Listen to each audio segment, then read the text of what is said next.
just the smallest value that I got from the corner points, because again, the minimum has to happen. If it happens at all, it has to happen at a corner point. Okay. So I will pause here again for questions.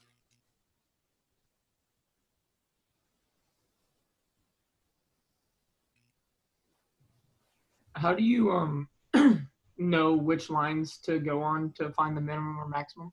Yeah, so you always want to take, so there's two things, I guess. One is you are looking for lines that are, touching the shaded region, your feasible set. So they like make up the boundary of your feasible set. And you want to take points from the parts that go off forever. So I picked this line because it goes off forever to the right along my feasible set. Same thing for this line down here. It goes off forever to the right along my feasible set. I don't want to pick points from these lines, these segments here, because these are like finite segments touching my feasible set, right? I can point at their endpoints on my feasible set. So basically, you don't want to take any segments along the feasible set that end at, how should I say this? That have endpoints at corner points, have both, or have two endpoints, I guess would be the way to say it. You don't want to take segments that have two endpoints. You want ones that have just one endpoint and then go off forever along the feasible set.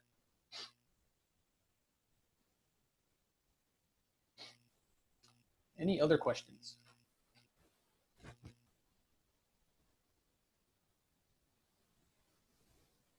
Okay. There's maybe one thing I want to point out. This is pretty much all I want to say about actually finding mins and maxes in this situation, other than there's one technical thing I want to point out.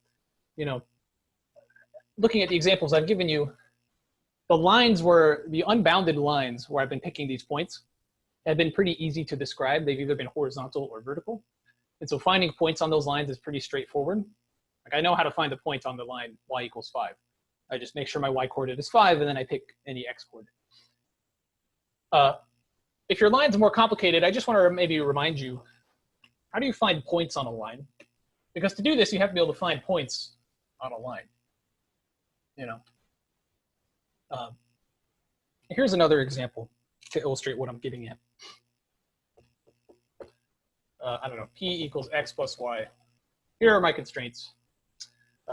We'll do x is greater than or equal to 0, and we'll do y is greater than or equal to, I guess I want this to be, I guess we could just take x, maybe x + 1 or something. We'll do x + 1. So let's just take a quick look at this example, and then maybe I'll be done talking today. So let's graph this. I want to see what this feasible set looks like. It'll be unbounded. Let's just make sure we know what this looks like. So this inequality tells me to stay to the right of the y-axis. And then I just need to graph this guy. That's y = x + 1 is my line. That's a slope of 1 and a y-intercept of 1. So when I go to the right by 1, I go up by 1. Something like this. Close enough. There's my line. Okay. And you can test a point to find out where to shade. I will just tell you that I'm actually going to shade above this line. So I'm shading to the right of the y-axis, and I'm shading above this line. That means I'm up here in this like cone thing that's opening up like this. And this is unbounded. This opens up forever. This goes off forever like this. This is unbounded. But there's my feasible set. And I have one corner point, which is the point 0, 1. Yeah. So my only corner point is 0, 1. And at that point, p = 1. Okay. So now the question is that a minimum or a maximum? So again, what would I need to do? I need to take a point from each of these lines that go off forever, and I need to test them in my function. Now, if I take one on the vertical line, this y-axis, it's pretty easy to find coordinates of a point on the y-axis, because again, I just take 0, something, because that describes points on the y-axis. So I don't know, 0, 3, for example. what do I get then? At 0, 3, p equals what? Well, I just put in 0, 3, I get 3. So as I go further up the y-axis, this gets bigger and bigger without bound. There's no maximum. There's no maximum. Okay, great. There's no maximum. Now I need to test on the other line to see if there's a minimum. And the question is if I take a point on this line, how do I know the coordinates of it? How do I know the coordinates of just a generic point on this line? This is not a horizontal line and it's not a vertical line, so it's a little trickier to tell what the coordinates should be. But I just want to make clear that we actually do know how to find the coordinates. And all we need to do are we just need to use the equation of this line. So this line had equation y equals x plus 1. Yeah. We should remember that the equation of the line really tells me what the coordinates of the points on the line look like. This is telling me that the y coordinate is just x plus 1, which means that really I'm free to just choose any x coordinate that I want. I could plug it in, and then that'll tell me what the y coordinate is. So in fancy math language, this would be saying that the y coordinate is a function of x.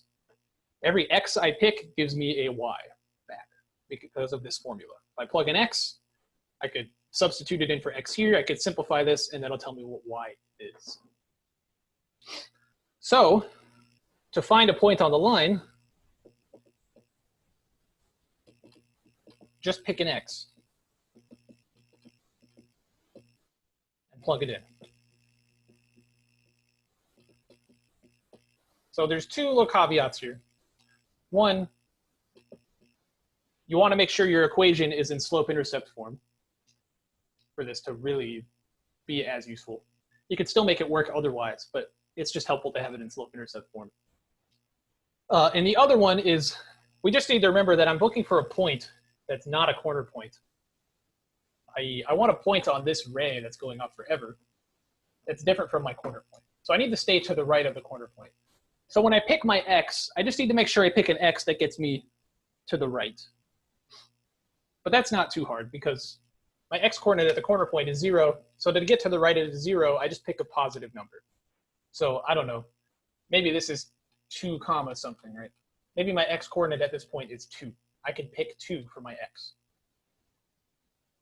What happens then? At x equals 2, what is the point on the line? Well, y is equal to 2 plus 1, which is 3. So that tells me that the y coordinate of this point is 3. So now I have found the point on this line. I found the point 2, 3. Again, I picked 2 arbitrarily. I just needed a point over here on the line, so I just picked 2. Once I pick 2, I plug it into the formula for the line, and that forces me to pick y as 3, because 2 plus 1 is 3. Now I have a point on that line. Now that I have that point, I can plug it into P, and I plug in 2 plus 3 is 5. And again, that's just something bigger than what I got at the corner point. At the corner point, I got 1. I got something bigger here. I also got something bigger here. So what that tells me is that there's no maximum, but there is a minimum. Because I got something bigger both times, there is a minimum, and it's P equals 1 at 0, 1. So there's no max, but there is a min, and it happens at my corner point. Okay, so the point of this example was to illustrate how to find a generic point on a line. I want to just find some point on a line. How do you do it? Again, you use the equation of the line to your advantage. Pick an x coordinate that you like, plug it in, it'll tell you what the y coordinate has to be. So if you're in a situation, which you will be, where you need to find a point on a line like this, this is how I would do it. Okay, so pause one more time for questions.